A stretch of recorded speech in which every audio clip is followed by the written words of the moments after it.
got another even numbered problem here on the board. 68, we've got sine to the fourth alpha minus cosine to the fourth alpha. Get some better light here. Over sine squared alpha minus cosine squared alpha is equal to 1. Okay. Now, in a minute, I'm going to suggest that you turn the video off and start working on it. If you want to do that now, you can. I am going to give a hint, though, as well. Okay. So if I look at this left-hand side, it looks like I definitely want to start with this because I don't want to try to make one more complicated. Okay. If I look at this, that top, I want to remember that anything to the fourth, anything to the fourth is just squared squared.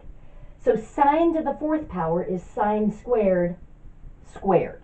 Because when I take a power to a power, I multiply the exponents. So same thing with the cosine to the fourth. That's minus cosine squared squared. This was my left-hand side. Is equal to this over sine squared alpha minus cosine squared alpha. Okay. And then there's an important factoring formula. I'm just going to write that off to the side here. I want to notice that this is the difference of two squares. It's this thing squared minus that thing squared. So actually is the bottom. That's also a difference of two squares. Anytime I have a squared minus b squared, that factors as a plus b, a minus b. And we can see why, because if I FOIL that out, the first terms give me my a squared. Outsides and insides are exact opposites, so they cancel, and the last terms give me the minus b squared. Okay. So that's my hint to rewrite it this way and use this factoring formula.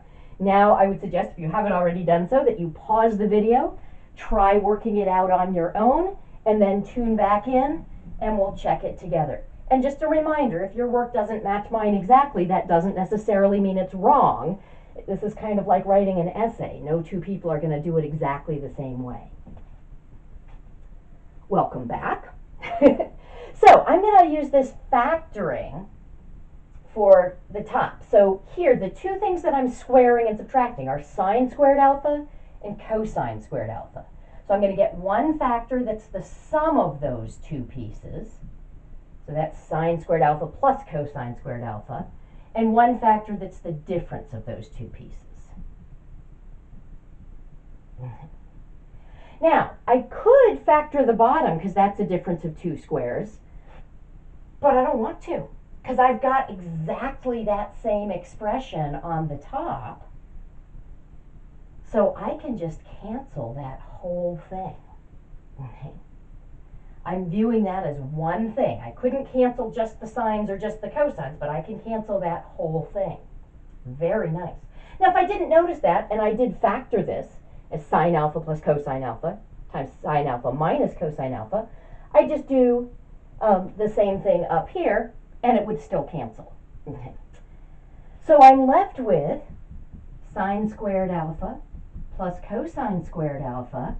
Pythagorean identity, that's 1. That's my right-hand side. So if you remember your factoring formulas, this is actually a pretty quick problem.